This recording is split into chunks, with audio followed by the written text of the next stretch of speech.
now, Rock Talk with Mitch Lafon. Welcome to this episode of Rock Talk with Mitch Lafon. Joining me on the phone from the band House of Lords, it is a singer James Christian. The new album is New World, New Eyes, and it is out, of course, later this month. Welcome back, Alain Niven. Alan, how are you? I'm very well this morning. Yes. I hope you are too. Yes, I am. Now, we last week were talking about bands being sandboxed and stuck, on the Ronnie Atkins interview. House of Lords was a band that was signed to Simmons Records, and I don't know how Simmons Records operated.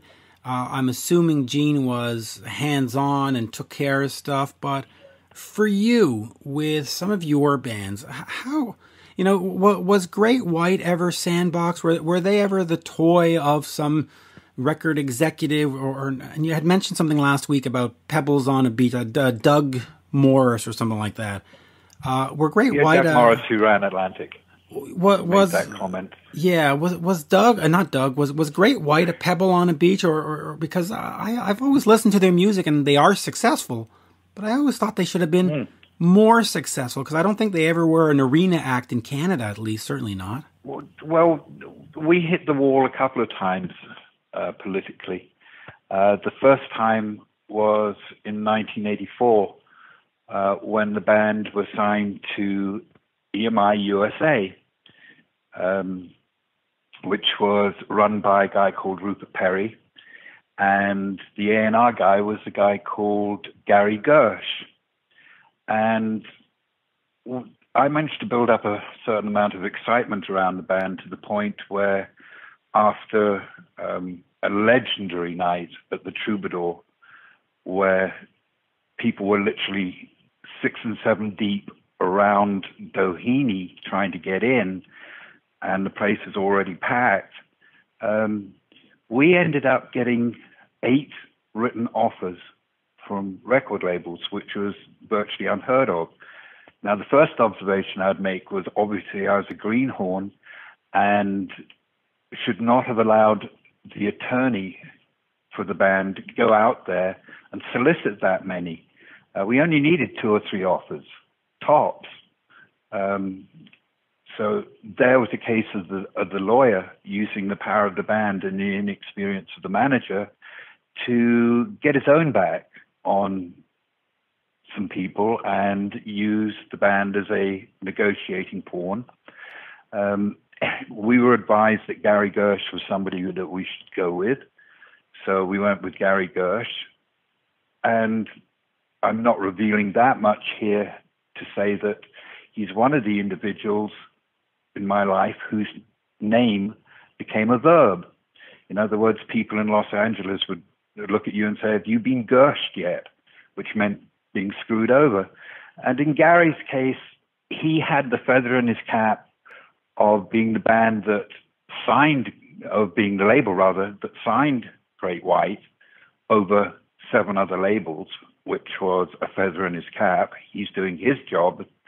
And then he subtly undermined us time and again because he wanted to take over from Richard Perry, and he wanted to say, "I signed Great White, they weren't a success, and it's Richard's fault." And we became a part of that political maneuvering, which was a problem. But you got problems at record labels because of the revolving door. When Great White were re-signed to Capitol, the president was Don Zimmerman, really a first-class guy. I love Don, really good guy. You could talk straight with him. He could talk straight to you. He was the kind of earthy guy that you would associate with somebody like Bob Seger, who was one of Bob Seger's biggest fans. I want to throw something at you real quick because you mentioned Gary Gersh, but I'll let you finish that. But listen to this, Los Angeles Times, because I looked up Gary. I knew we were going to talk Gary, so I looked him up. They had an article that ran July 23rd, 1993, and this is the title. It says, "Capital Punishment. 20 acts get pink slips. Music CEO Gary Gersh pulls the plug on Smithereens, Great White, Billy Squier, and others." Right? And then here's the thing. Let's get some historical truth in there. When I found out that Gary Gersh was coming in, I went to Hale Milgram, and Hale and I did not, we were a little bit of chalk and cheese for various reasons. And I went to Hale Milgram and I said, we want out. I am not going to be on this label if Gersh is on this label, running this label. Oh, but you got to hear the rest of this article. The rest of this article is going to have your blood boiling. But okay. Well, he let us go. And he also put a check for $200,000 in my hand so as I could keep the band alive while I moved them on to another label, and we moved on to Zoo, which I already had in the pipeline. We went to Milgram and we said we were going because we did not want to have anything whatsoever to do with Gary Gersh, who I have not a single positive thing to say about.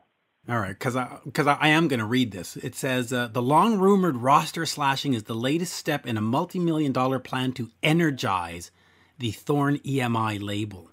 Because getting rid of Great White was going to energize. And then it says here, this is the part I like, EMI brass are also shopping for a $2 million private corporate jet and have allocated $1 million to upgrade the landmark Capitol Tower. So they're firing the Smithereens and Television and Great White and Billy Squire, and all the time they're like, we're going to get a $2 million jet. Damned if I can remember what his name was, but the guy who was running Capitol EMI USA and was based in New York, he would fly his freaking Bentley out every weekend so as he could have his Bentley in LA and then have it flown back so as he could have it in New York during the week. This is also a guy who had a crane pulled up alongside the tower so as he could get an oversized desk lifted through the roof because they couldn't get it up the elevators. I mean, the arrogance and the expense and the wantonness of some executives back in that day was just extraordinary. Well, just extraordinary. The article mentions a couple of names. Let me see if they ring a bell. So you said there was Hale Milgram. So it says Hale Milgram. Art Yeager. Right. Do you remember Art Yeager? Art Yeager was Hale's hatchet man. Okay. He was, you know, they played good cop, bad cop. Hale was the old hippie, pipe-smoking hippie who loved everybody, especially Bonnie Raitt. And Art was the one who would slash and burn and try and cut back your contract and so on and so forth. So they were the good cop, bad cop team of Capitol at that time. And there was one other name. It says Gersh was named to run the label by Charles Koppelman, chairman and there chief. There you go. Chairman and chief executive. With the Bentley in the desk. Charles That's Koppelman. The guy with the Bentley in the desk. And I guess Capitol was doing. I was just going to say, Capitol was doing great at the time because the article says Duran Duran is currently the only Capitol act with an album in the top 40. One band. Yeah. Right? Nice. Yeah. But I'll tell you something else, and this is factual. Great White were the most profitable band per unit sold on the label. In other words, we delivered our records less expensively than anybody else, and it required a lot less marketing expenditure for the band to sell records because we were a working band. We were out there, we were on the road, and we had a following, we had an audience. So during their period on Capitol, they were the most profitable band per unit sold.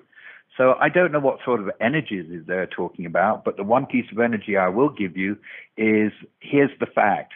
Gersh did not drop us off the label. I went in there and said, I'm off the fucking label. And I took Havana Black with me as well because they were on Capitol. And Hale Milgram gave up Havana Black as well so as I could take them off. I said, I am not having a single band on a label run by Gersh. And see, and you're going to love this. 4 years, 11 months later, June of 1998, the Wall Street Journal reports EMI Group PLC, blah, blah, blah, Gary Gersh, head of its Capitol Records, is effective immediately, will be leaving the label. So not even 5 years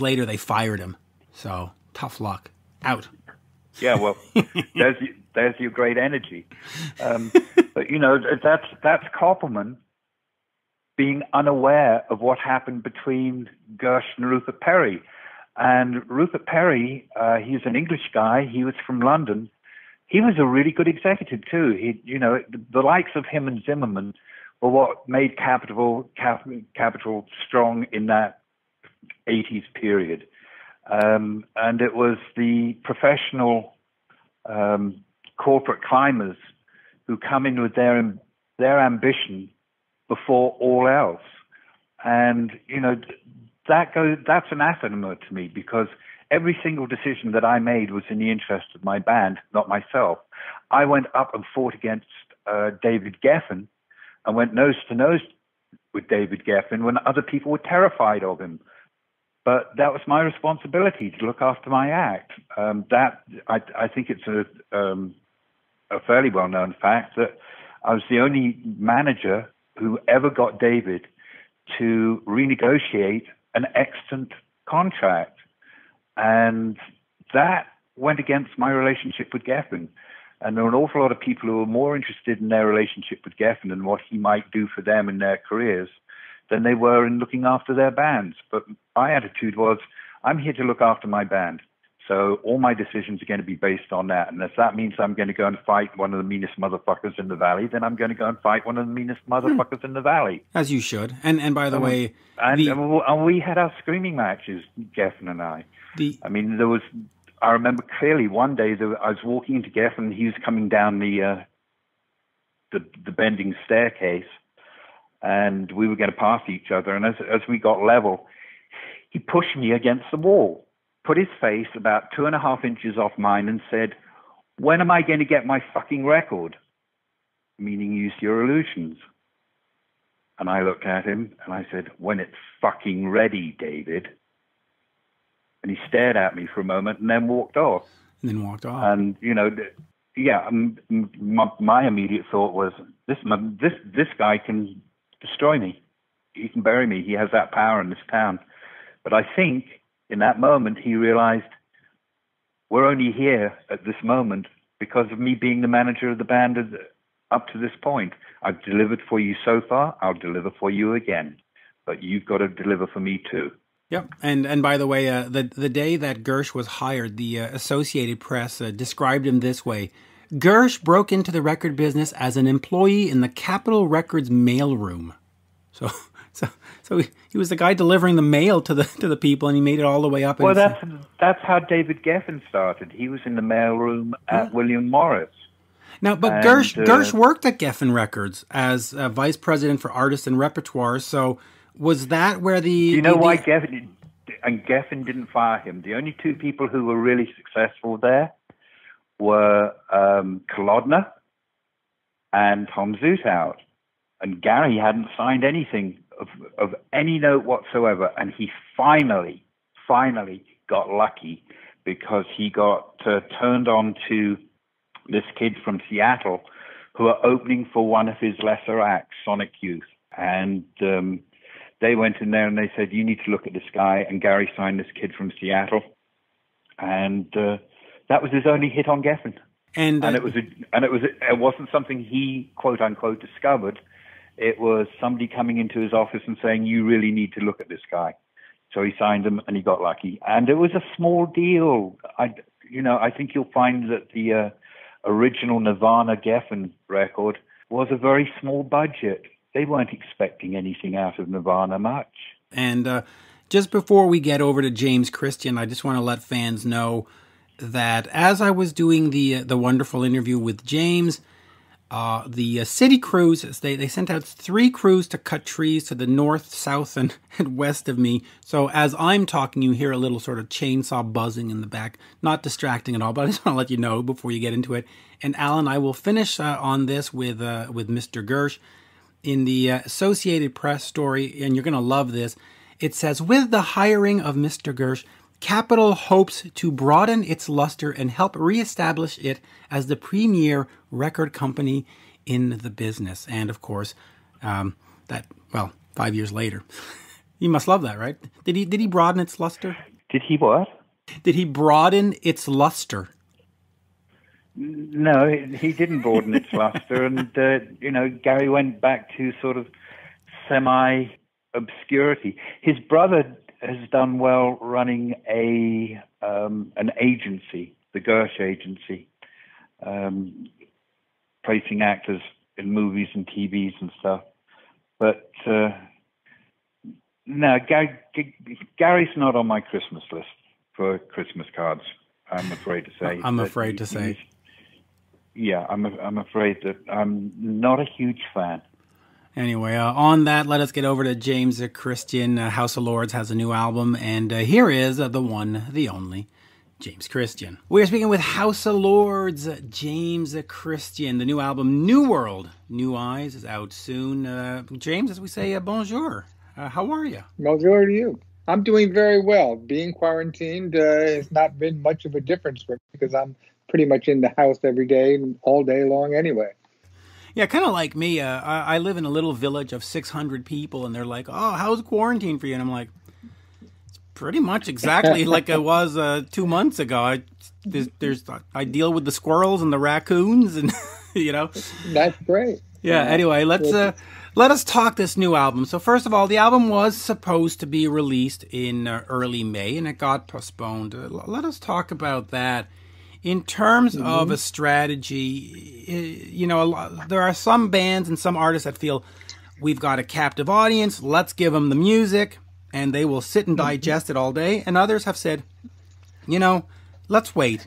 Let's wait till we can give them the whole Monty. We'll give them the physical product, the CD, the digital. We'll make sure it's all available at the same time.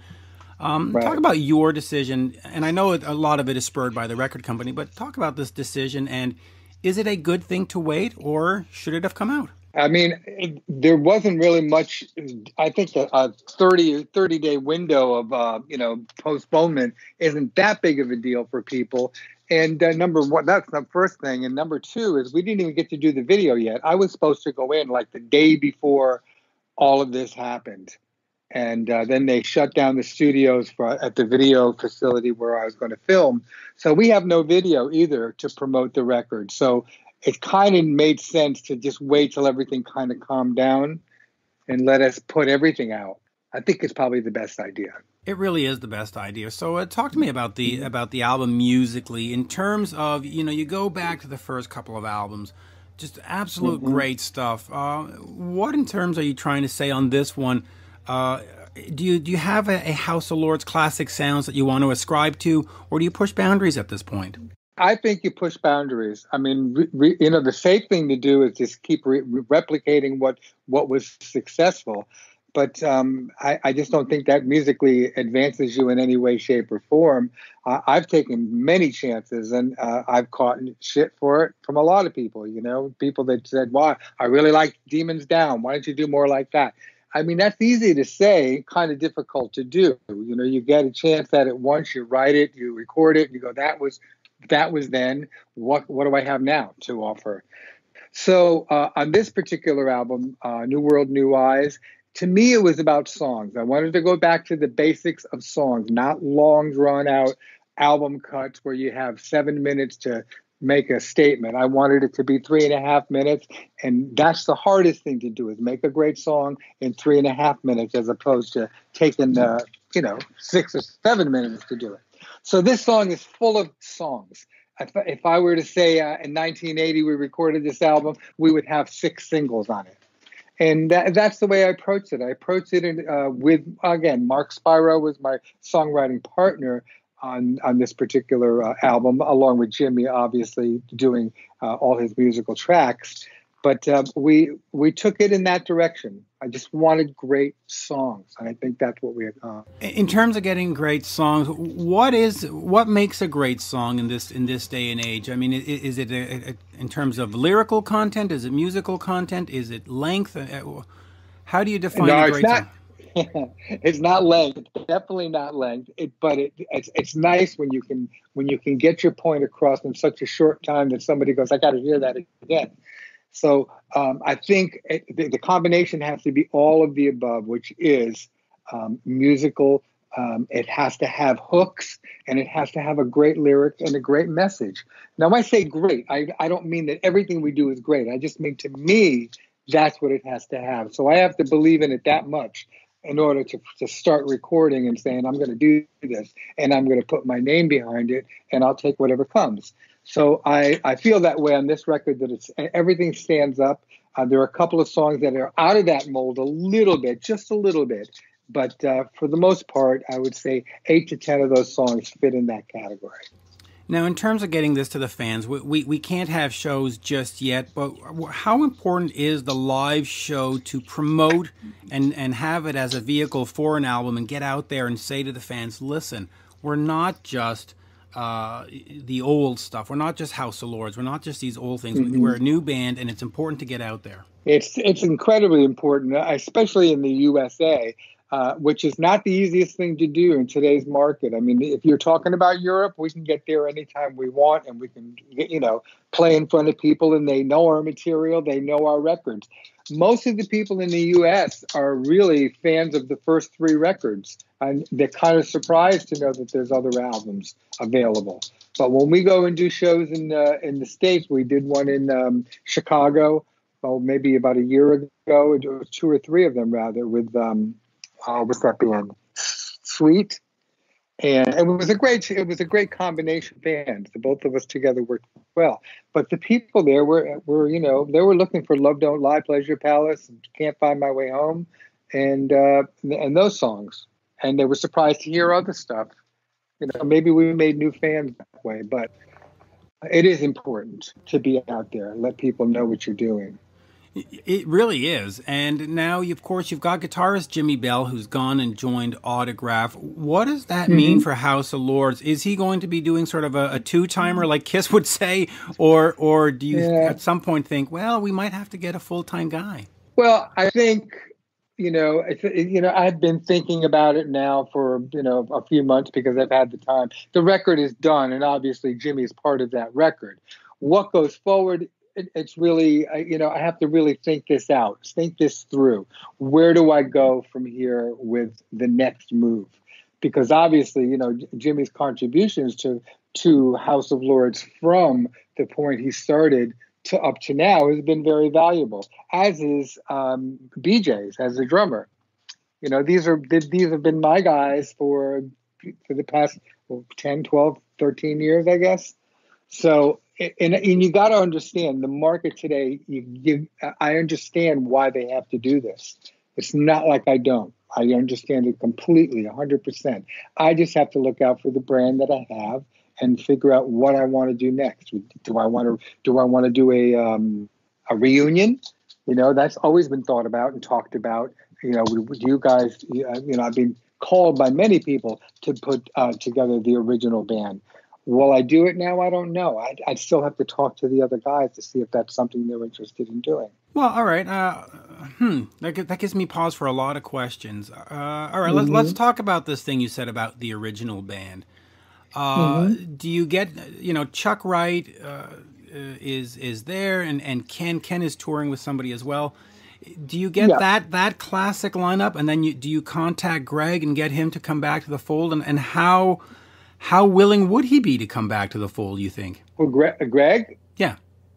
Or the other? All of them. I believe that. Well, I believe that Chuck Wright would definitely be open to it, even though Quiet Riot is going through they've got other things that they're dealing with right now, and I think that things are kind of on pause until they find out what's going on. But I think if I approached him with a reunion record, he would be open, and I think Ken Mary would be open. Now, I don't know if it would be Lanny Cordola or if it would be Doug Aldrich that I would call, but the original lineup would be a Lanny Cordola. If you're really going for the original lineup of the first album, because we've had 3 different bands actually in the first 3 records. Second album had Doug Aldrich on guitar, and the third album had somebody else on guitar and Tommy Aldrich on drums. So it's where do you go? Which one do you choose? Well, if you accept a fan's perspective, I would probably go with Doug Aldrich, just because his profile since those days with Whitesnake and the Daisies and stuff is probably more recognizable. And as a fan, I'd go, "Ooh, Doug's back. That's kind of cool." You know, I'm pretty sure I could get Doug. I'm pretty sure Doug would be open to an album. I don't know about a tour, you know, because he's doing so many things and so busy, you know. So I don't, you know, if I was to do just a record, that would be a really good thought. And we worked so well together on that second record. We really did. I mean, his contributions to what he played really brought to life Sahara. And so he would really be somebody I would be interested in. And Greg Giuffria, for the mere fact that he has been the only keyboard player in House of Lords. When I reformed House of Lords, I didn't add a keyboard player. You know, it's not like and there's a couple of reasons. Financial, number one, because going out on tour with somebody with a big rig is a big expense, and people weren't, you know, you're not getting the same kind of money you were when you could tour with, you know, semi-tractor trailers to load your and haul your equipment. So I think that Greg might be interested in the album part. Would he be interested in the tour? That all depends on what the album, how it comes, gets reviewed and people feel about it. Yeah, that's true. And quite frankly, real rock music doesn't have keyboards. No, I'm kidding. I'm kidding. Don't ever say that to Greg. Yeah. No, or David Bryan, or the guys in Europe. But let me, you mentioned moving the House of Lords brand forward, and fans sometimes get upset when you say a brand and not a band. But ultimately, that's what it is. I mean, it's you know. But you have done solo work with Craving and Lay It All on Me and some of the other ones. How do you decide, for example, for this album in 2020, well, these are not solo kind of songs. These are a household. How do you make that distinction, and how do you decide which way you're going to brand it? It's a good question. I mean, sometimes it's just a matter of me just sitting down and listening to what I have, and kind of putting things in folders and saying this belongs here and that belongs there. Well, the reasoning behind it, I guess it's just a feeling I have at the time that I listen to it. Doing a solo record for me at this point, I love doing them, but I really want to do other things with those records, because I can do anything I want with House of Lords as long as I, you know. Are you still there?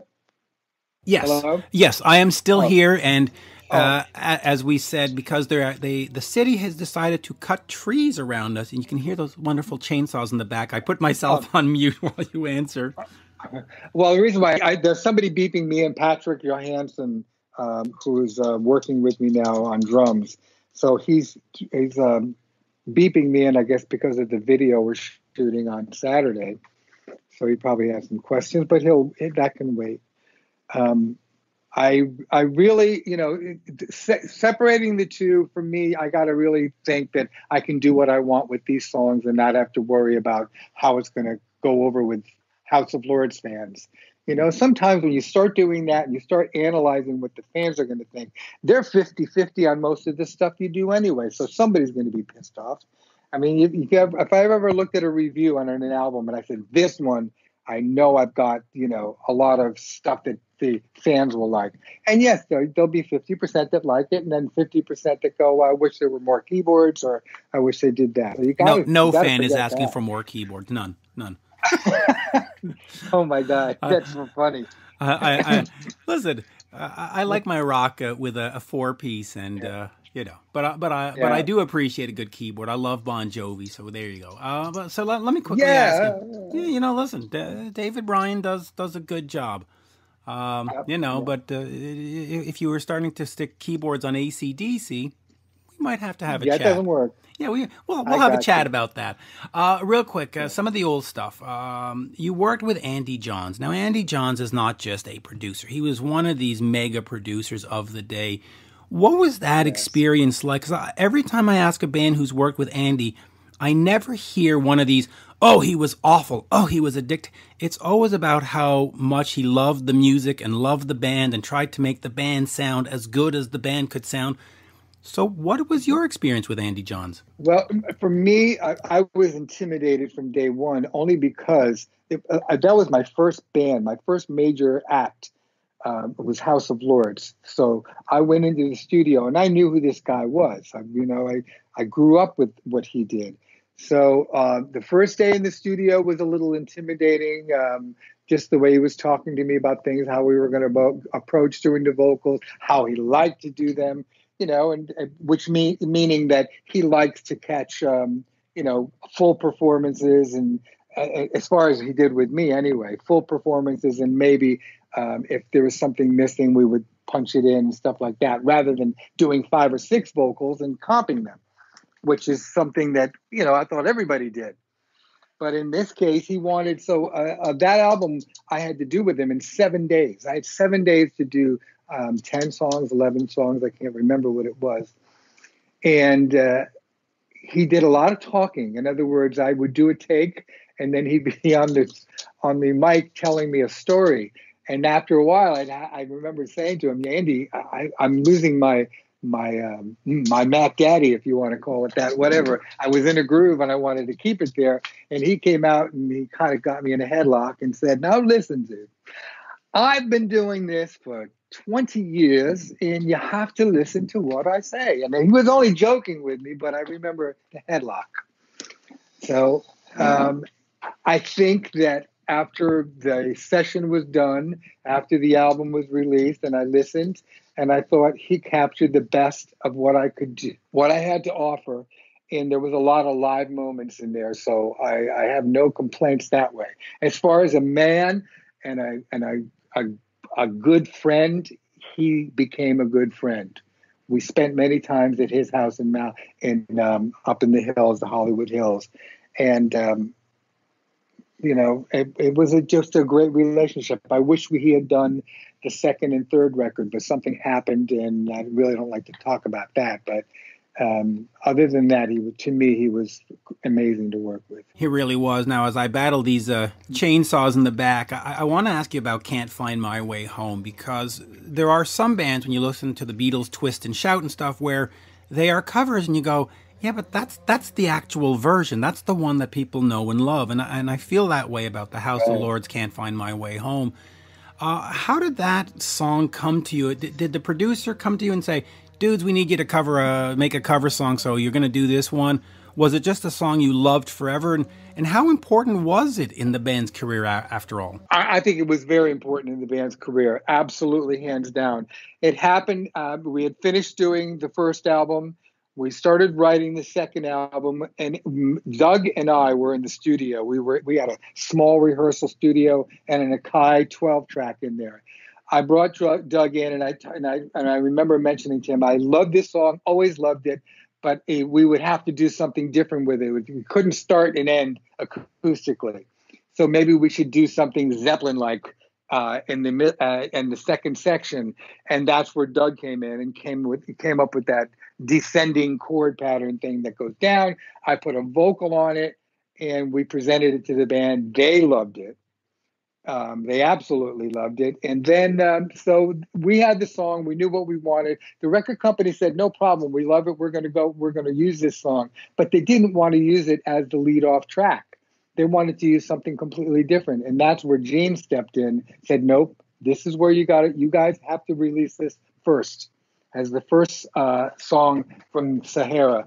And they butted heads with us, but in the end, we got what we wanted. That song ended up being, really setting the stage for House of Lords. Had we had that same amount of promotion on Demons Down, there would have been a different story altogether. We had momentum. Oh, I fully agree. And so another song I want to ask you about is this song, Heart on the Line, which Cheap Trick, 26 years later, released on their Bang Zoom Crazy Hello album. But it is a song written by Rick Nielsen, and Rick was sort of in and out of the House of Lord camp. Where did the relationship with Rick come from, and how did you get this song? Was it written for you, or did he just say, hey, I've got this song lying around, you want to hear? How did that connection come? Because Cheap Trick, man, one of the greatest, and no keyboards. Yes. No keyboard. Yes. Well, we toured with Cheap Trick on that first album. So we had a long relationship with them that way, being on the road with them. And I think Greg had something to do with that song. He had heard it and said, this would be great for House of Lords. And Rick actually came in and did the solo on the record. So it was, I think he thought it was a good match for us. I love the song. I mean, we played it out live too.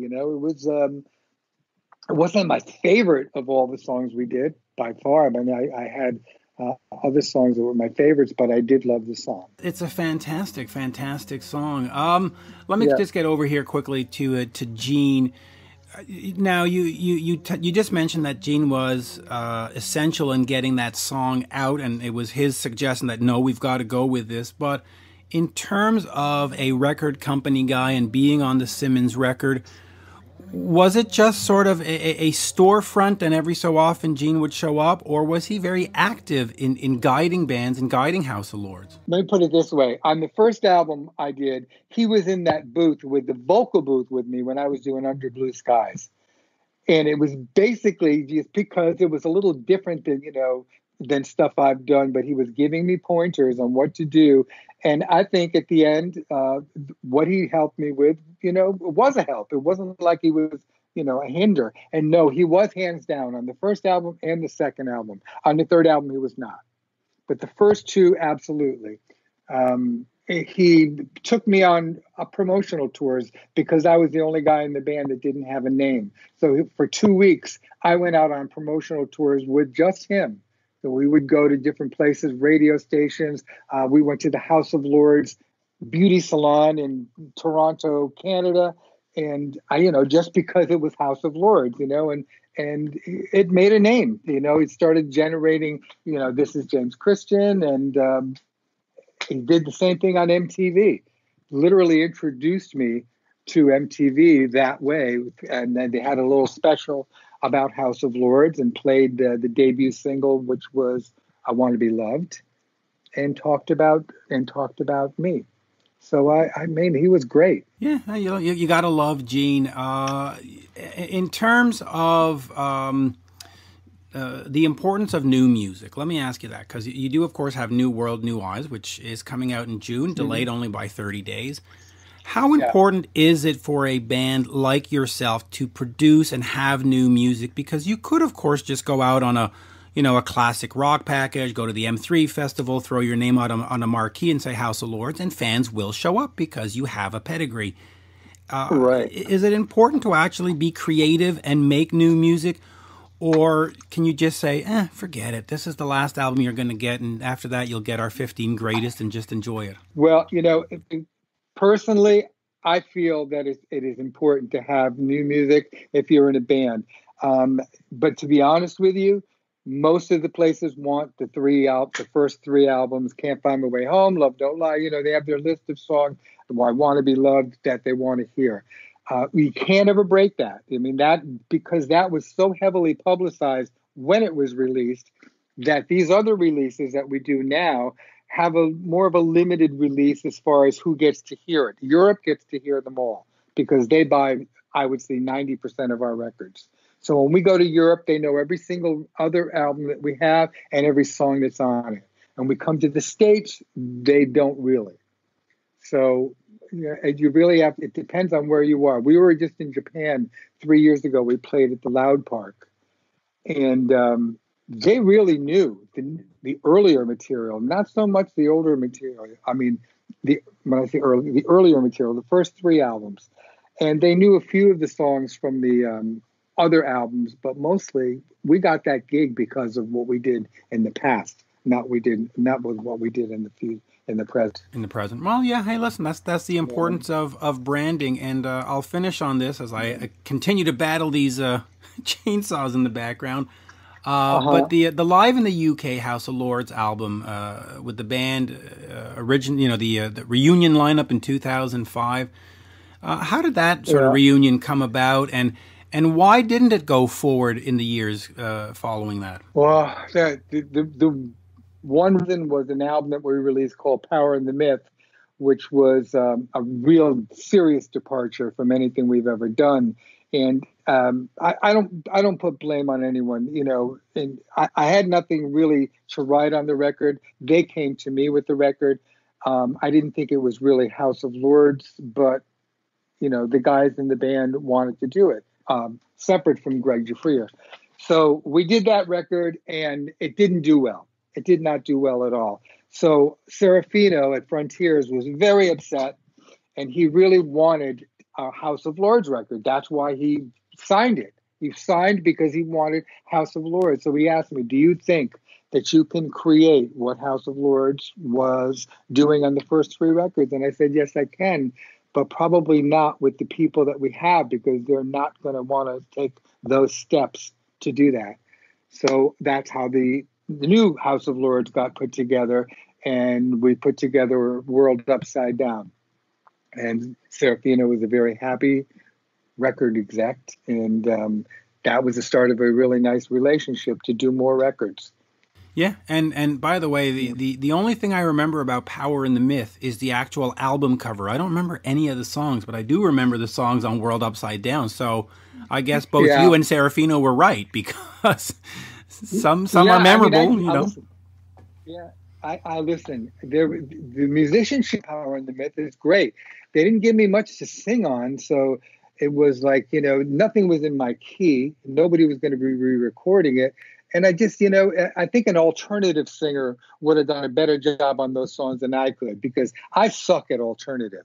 But give me a melody and give me something to work with and range and stuff, then I know what I'm doing. I have my home there. So that's why doing World Upside Down was a no-brainer. I knew exactly what to do. I wrote those songs with Jimmy and Jeff Kent, and we knew what we were going for. So we did it, and we wrote it, and everybody was happy. So, and you produced it, so you made sure you controlled the vision, which was the smart thing to do. Let's be honest. Right. So anyway, yes. After all the years with Andy and David Soner and all these people that I worked with, I was there before they cracked the tape open, and there when they were putting it back in the box, because I wanted to learn. And I'm not a mixer, but I know what a song needs as far as layering tracks and putting things on, you know, on record that pop out of the speakers. So I had my place, and I knew what it was, and I took advantage of it. Yeah, well, you did well. On that, I am going to give up to the. I'm going to give in to the gods of the chainsaws, and I'm going to say thank you. An absolute pleasure. And I bought those for early albums, and you know, I got serviced the other ones after that because of what I do now, and it's just been a great catalog over the years. It's a very, very strong catalog. So kudos to you, and thank you. Thank you, Mitch, and thanks for some really nice, good questions. It brought me back, and had a chance to really reminisce myself. Oh, there you go. And on that, as we say in Montreal, merci beaucoup. Have a great day, and let's hopefully catch a House of Lords show soon. We need it. Take care. Oh, by the way, say hi to Julie Masse for me, because Julie now Masse. that you say you're from Montreal. Julie Masse. Julie Masse. She recorded one of my songs, you know. Oh, did she? And she's married. I have her platinum record right here from Julie Masse. She recorded "What's Forever For" in French. Oh, there you go. And she's married to Corey Hart, I think, right? That's right. Yeah. And he's got a new single that drops tomorrow. So there you go. I will make sure I mention that. Absolutely, you do. Thank you. Cheers now. Bye-bye. Take care. Bye-bye. This has been Rock Talk with Mitch Lafon. For more exclusive content and interviews, subscribe on iHeartRadio, Spotify, Apple Podcasts, on YouTube, and many more. Follow Mitch on all the socials, especially Twitter, @Mitch Lafon, and on Instagram, @Mitch_Lafon. Get your Mitch merch now at loudtracks.com/Mitch.